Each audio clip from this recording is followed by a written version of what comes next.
What's up, YouTube? On. We're gonna do something a little different today.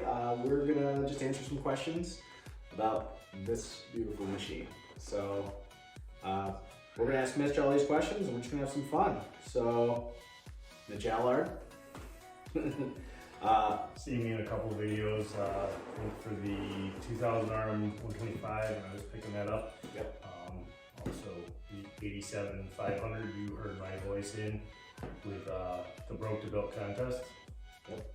Yep. So, all right, question number one, which is kind of two questions in one, and you can answer them separately. So, how long have you been riding / building dirt bikes? I've been riding. That's a tough one. Had some time off due to some injuries and stuff like that, but I'm gonna be 38 at the end of March, and I've been riding. My first bike was when I was 9 years old. So 1974 Harley Davidson SX 125. So Not many people even know Harley made their bikes. it wasn't too much of a riding thing, just more of a, hey, I have a dirt bike. Yeah. A few years later, I ended up with an RM80. But being a kid, cheap fixes, blown up bikes, just trying to get to the next track, get to the next trail, next race, something along those lines. So Very cool. been riding for a while. Had some fun with it. As far as building bikes, growing up, Jeremy McGrath was my hero. Ricky Johnson was my hero in the 80s. Yeah. So I always told myself and anybody I talked to, I want to build a McGrath bike. I want to build a Honda. I've never really been a Honda guy, but the amount of Hondas I have. You would think you're a Honda guy, which we have not shown you guys yet, his 96 McGrath build, which is a absolutely awesome bike. I'm sure we'll make a video on that in the future. Yeah, that's it's like a pavement princess. It sits in my basement, all cleaned up. That's the bike that really kicked it off. Yeah. Always tinkered around with my bikes. Had to, couldn't afford to pay somebody to fix your stuff. So it was a learning experience. Yeah. And now to actually build these the way I remember them and adding my own custom touches or the Cerakoting or the rims or the cone pipes, it's allowed me to. I think many of us motocrossers built up or grew up with just learning how to wrench on your own bike because we couldn't afford to pay someone else to do it. We needed the money for the race the next weekend. Yeah, or going back to when gas was cheap and oil was cheap. You had $15 in your pocket. That was a weekend worth of riding. So yeah, instead of putting money towards the tire, you get gas and oil and ride for the weekend. Absolutely. All right. So you kind of already answered this one, but we're gonna ask it anyway. Who's your childhood motocross favorite? Jeremy McGrath. Yep. Was the 90s. The frosted tips, the yellow hair, the gear, the colors, the earrings. Everything was totally the 90s. I was really young, but Ricky Johnson, Jeff Ward, Bob Hanna, Omar, Ron Machine, those guys were like icons. I mean, awesome. I was really young, but I went to my first national when I was 4 years old, so I don't remember anything of it. But was your dad a motocross guy? Or? Nope, my uncles were. Okay. On my mom's side, and they got me into it, and that's kind of how I ended up with the Harley, how I ended up with the RM80, and just that's how I got to racing and stuff like that. I mean, my dad's side was stick and ball sports. Yep. And I'm a motorhead through. Nice. Very cool. All right. So how did you come across this 94 CR250? Wild story. Every bike has a story. The McGrath bike has a story. Those bikes have stories. This bike, I was at work a few towns over from here, and I saw the tail end of the bike sticking out of the trailer. And I didn't have my 96 CR250 yet, and I see the guy poking around, and I asked him about it. And he kept saying, it's just too sentimental, I can't let it go. But he did wheel it out and let me check it out. Kept telling me it was 92, and off of memory, I didn't think it was 92. Yeah. Checked the VIN number, turned out it was 94. So he told me he'd never sell the bike. He's had it for 20 something years. He just really liked the bike. Hadn't ridden it in 8, I think he said, 7 or 8. Yeah. So I said, well, let me get your number. Ever do decide to sell the bike, I would be a first time buyer. I would buy this, I would restore it, make it look brand new. At that point I had restored the bike. Right. Done a lot of work, pulled bikes down the frame, engines, suspension, stuff like that, but never full on resto. Yep. So, kind of to combine the 96 CR250 that I had, I bought that. I found that bike, I bought that. And going back to this one, I had called the guy for 2 years, 2.5 years, 2 or 3 times a year. I'd shoot him a text, he never got back to me, and then COVID hit.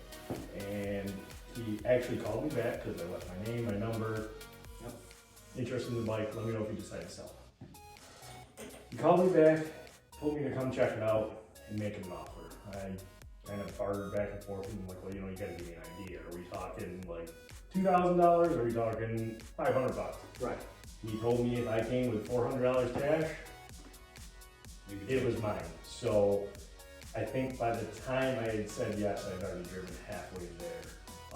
Couldn't go fast enough to get it. Tires were flat, front caliper was locked up. It was a pain to get it in the back of my truck. But got home, tinkered with it for a solid half hour. Got the varnish out of the carburetor that was considered 2-stroke gas at that point. Yeah. And actually, it fired up. Yeah.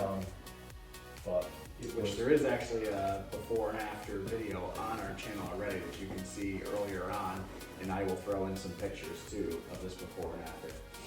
It's come a long way. I mean, I am pretty proud of this bike. I do like how it came out. Obviously, everybody wants to do their own custom touches, and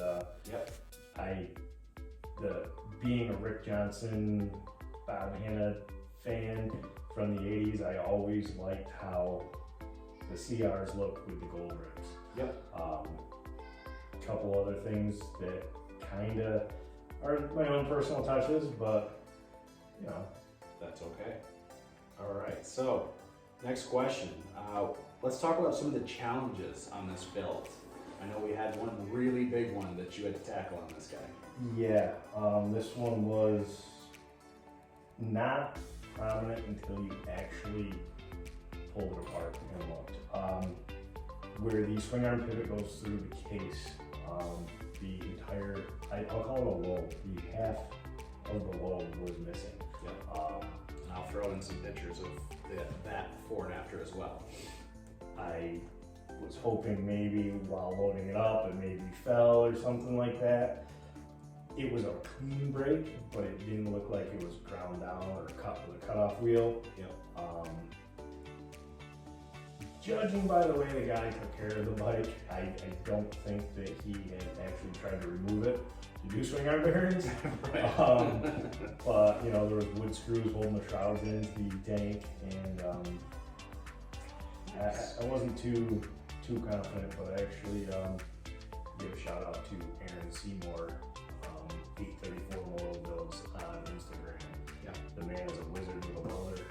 He took my cases after I split them down,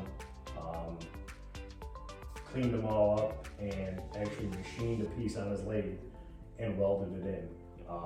Before I had the vapor blaster and before I had really done my research, these cases fit 92 to 01 CR250s, and if you're interested, go look. They are pretty much unobtainable. Yeah, this is hard. This is one of, I would say this is probably one of the most popular bikes to build because there's so many McGrath fans. And it is. I mean, there's a lot of CR250s, 92 to 01, 92 to 96. I see some 90s out there.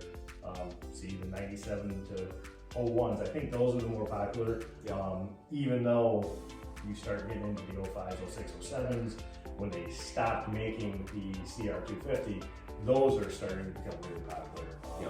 I still think a lot of parts are available for them, but the key ones aren't. You can't find radiators for this bike. hubs, factory hubs, you can't get. Yep. A lot of aftermarket companies have stepped up, but nobody's really made cases yet. Right. Brake pedals, can't find them. Right. I do believe Aaron Seymour is working on that, isn't he? I saw him doing a 3D printed So rear brake stay pedal. tuned. He actually I sent him up the brake pedal for this bike, Yep. and they're known to have a lot of slop in them. He machined it out, pressed in a bronze bushing, I believe, to the outside diameter of the pivot bolt, and it took all the slop away. Very cool. Again, look him up. He's Yeah. really good. He's saving bikes. Look up here. I'll add in his Instagram tag too. So let's see. Next question. Anything else trick or just exciting on this build that you want to touch base on or mention in this video? Besides, I did a bud racing pipe with a bud racing aluminum silencer with a carbon fiber tip. Yes. I guess the biggest giveaway that it's not a vintage bike would be the twin chamber 47mm Showa forks that have been Cerakoted and revalved by Blake Ova at Boss Suspension. I'm able to rebuild my own suspension, but I kind of wanted him to work on it just for the balance. I mean, you're looking at a 94 rear shock with an 04 four-stroke front end. Yeah. There's a big group of us that uses Blake Boss Suspension, and he just really does fantastic work. So really happy with it. He did my KTM 450, and I'm really happy with his work. So he worked with me, and I told him what I want. He Cerakoted the lowers for me. I did a 270mm front rotor on there for a little more stopping power. Other than that, it's pretty much a stock bike, no motor mods, nothing like that. Have a few good companies, if you don't mind. I'd like to give a shout out to absolutely. Ryan Perry, P2 coating, Cerakoting, powder coating. He has done 90% of the coatings on this bike.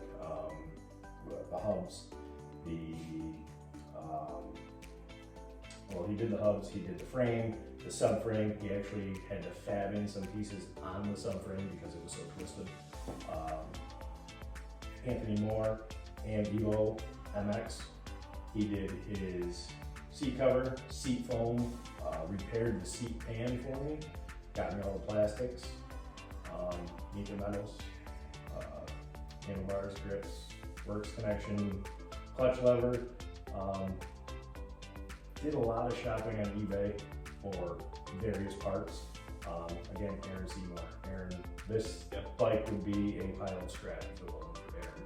I would have a really cool roller with no engine. Yes. And I'm always on eBay looking, so I still wouldn't have an engine 6 months later. Faster USA for the wheels. Colin is huge. He works with a lot of pros. He works with average Joes like me and you.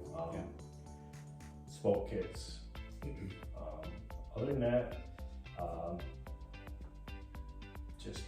I'm stoked on it. Can't wait to ride it. Did get a little rip up and down the road today. One more thing. Aaron Seymour, hand fab, the HRC replica frame guards. Yes. So those are totally custom piece right there. Not in production. No. He can produce them for you. He will. He actually does sell them, but that's not Works Connection. That's not factory Honda. He built some really cool bikes too, so I'd like to check him out. Back to it, we did have a break in the leather here in New England. 55 today. It was nice. Yeah. So it's kind of unheard of for February. So the neighbors got to listen to the Sweet Park with the two-stroke on down the road. Yes. They haven't. I'm a little jealous I wasn't here to witness that and record it. So. They haven't me arrested yet. Yeah. In almost 10 years, so doing pretty good. All right. So last question. Is this going to be a garage conversation piece, or do you plan on actually riding this build? No, this is going to be a rider. I don't know how much, but to kind of push myself to ride it, I did put an hour meter on there. Yep. It does have its first heat cycle in on it now. I'd like to say this will get some gate drops this year, depending on how it pans out. It may or may not, but Southwick Open practice, it's gonna. Yeah, we're a bunch of massholes here, so before the camera turned on, we were talking about sand tires in Southwick, so. I plan on having it here, or having it there. Winchester, it's definitely gonna be, this is the backup bike. I can't say it's gonna have 30 hours on it by the end of next year, but I would definitely like to see it have some time on it. Again, I guess you could go back to the built, not bought thing. So it's a cool conversation piece. A lot of people have asked about it.